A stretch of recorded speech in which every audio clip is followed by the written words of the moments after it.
Royal reveal, how the Queen and Prince Philip are dealing with lockdown. Queen Elizabeth II turned 94 earlier this week. Her Majesty is currently in lockdown with her husband Prince Philip, the Duke of Edinburgh, 98, and a streamlined 12 members of staff in her private apartments at Windsor Castle. According to the Mail Online, insider sources revealed that she is mainly biding her time reading newspapers, watching television news and video calling other members of the royal family. Graham Stone, a gardener and keeper of the royal budgerigars, revealed she may be being kept amused by her flight of 100 such birds. Speaking to the paper he said, "I know she likes to see them when she is at Windsor. In fact, it was her vigilance that saved a bird once. The Queen spotted a bird had got caught in the wire caging, and she told a gardener who called for a vet to save the bird." Windsor Castle is home to 150 people, but only a select few are being allowed near the Queen and Philip. The Queen has been forced to give up one of her favorite pastimes, however. She is foregoing her previously regular horse riding sessions. The couple's son Charles, Prince of Wales, is currently undergoing his own lockdown at Balmoral. Charles tested positive for the virus. Though he has since recovered, the prince is still self-isolating. The prince said, "Beyond the walls of the hospitals, care homes, doctors' surgeries and pharmacies, we have also seen a heartwarming burgeoning of remarkable kindness and concern for those in need across the country. Younger people shopping for older folk, some making regular telephone calls to those living alone, church services recorded and emailed to parishioners, and, of course, we have seen the very best use of technology, allowing people to keep working, but also to keep in touch through virtual parties, games, singing, and some of the funniest videos I have seen for a long time." Charles's son Prince William, the Duke of Cambridge, is spending lockdown at Anmer Hall in Norfolk with his family. This is Kate, the Duchess of Cambridge, Prince George, Princess Charlotte, and Prince Louis. Louis is yet to begin school, but George and Charlotte are being homeschooled. Kate even admitted to keeping the school going through the Easter holidays, saying, "Don't tell the children, we've actually kept it going through the holidays. I feel very mean. The children have got such stamina, I don't know how. Honestly, you get to the end of the day and you write down the list of all the things that you've done in the day." Previous pandemics have struck right at the heart of the royal family. The Queen's grandfather King George V came down with Spanish flu but survived. Prince Albert Victor, son of King Edward VII and grandson of Queen Victoria, died during the Russian flu pandemic, just a week after falling ill.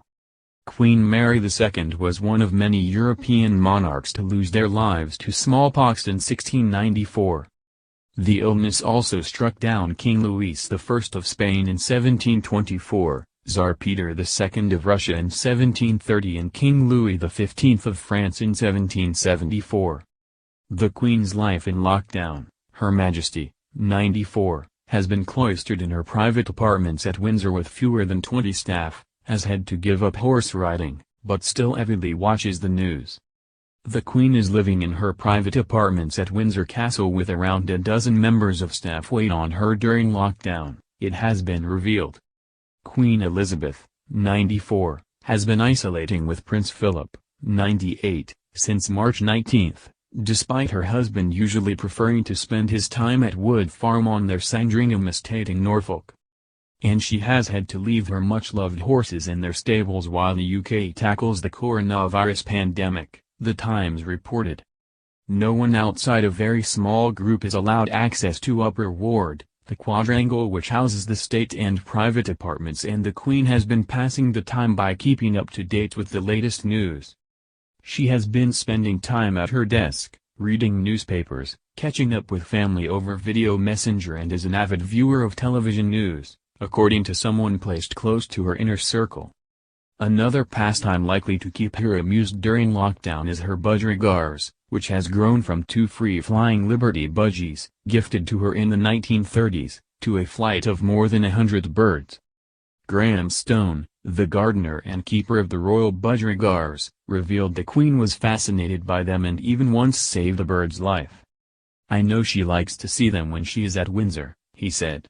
In fact, it was her vigilance that saved a bird once. The bird had caught its leg in the wire caging, and when the Queen noticed, she told the gardener, who called a vet to rescue it.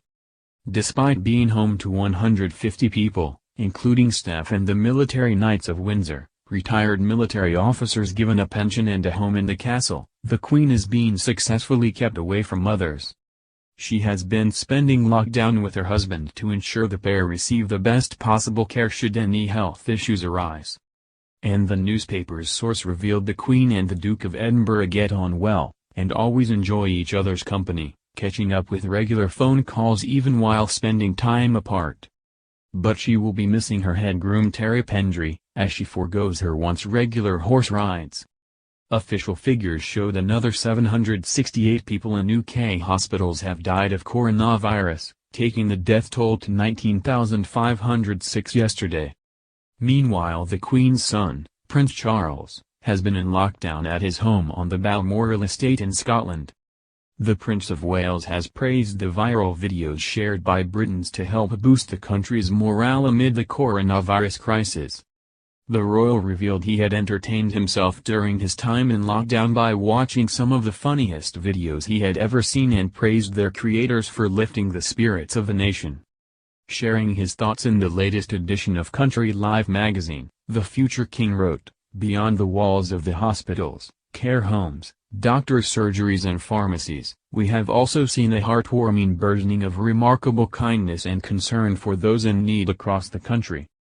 Younger people shopping for older folk, some making regular telephone calls to those living alone, church services recorded and emailed to parishioners, and, of course, we have seen the very best use of technology, allowing people to keep working, but also to keep in touch through virtual parties, games, singing, and some of the funniest videos I have seen for a long time." His son Prince William, Kate and their children George, 6, Charlotte, 4, and Louis, 2, are spending lockdown in Anmer Hall, their Norfolk home. The Duchess of Cambridge has spoken of ignoring the Easter holidays to keep homeschooling her children while they spend time at home. In an interview with BBC Breakfast broadcast, she said, "Do tell the children, we've actually kept it going through the holidays. I feel very mean. The children have got such stamina, I don't know how. Honestly, you get to the end of the day and you write down the list of all the things that you've done in the day." Across the pond, Meghan Markle and Prince Harry have been seen walking the streets around their new home in Los Angeles, as they deliver packages for the needy after volunteering for a charity.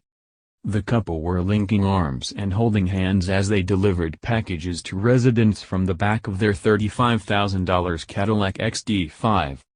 Meghan told friends it felt good to finally be out and about connecting with people after delivering charity meals with Prince Harry, an insider exclusively told DailyMail.com. Meghan and Harry were really down to earth. Meghan had been looking for an organization to get behind and says Project Angel Food is the perfect fit. She plans on volunteering much more with Harry, the friend said. The couple spent 2 days delivering food to critically ill residents who are at a greater risk amid the ongoing COVID-19 pandemic after Meghan wanted Harry to see the city through the eyes of philanthropy, following their move to LA last month.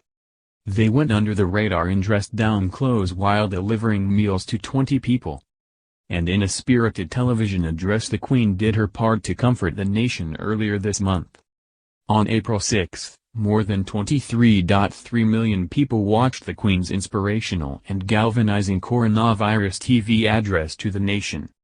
Her Majesty's highly personal speech evoked Britain's stoicism during the Second World War, with viewers admitting they had a lump in their throat and tears in their eyes as she echoed Dame Vera Lynn's words, "We will meet again." She began, "I am speaking to you at what I know is an increasingly challenging time. A time of disruption in the life of our country, a disruption that has brought grief to some, financial difficulties to many, and enormous changes to the daily lives of us all." She thanks everyone on the NHS front line, as well as care workers and those carrying out essential roles. "I am sure the nation will join me in assuring you that what you do is appreciated and every hour of your hard work brings us closer to a return to more normal times," she added. It comes as the Daily Mail has exclusively revealed an easing of lockdown rules could allow people to socialize with up to 10 of their closest family and friends. Ministers are looking at whether to relax the strict stay-at-home advice to let small groups of households cluster together. It would allow close family members to meet for meals, or enable friends to share childcare. It could also allow couples who do not live together to see each other. In an idea reminiscent of BT's Friends and Families scheme, people would nominate a small list of those they want to be able to see, drawn from no more than 1 or 2 households. Those involved would then be able to meet for meals and other social activities, but neither group would be allowed to mingle with others outside the cluster. Ministers are still grappling with how to enforce the new system and prevent a free-for-all that could allow the coronavirus epidemic to take hold again. A Whitehall source said, "If we can find a way to allow a bit more flexibility without risking transmission of the disease running higher, then we will do it."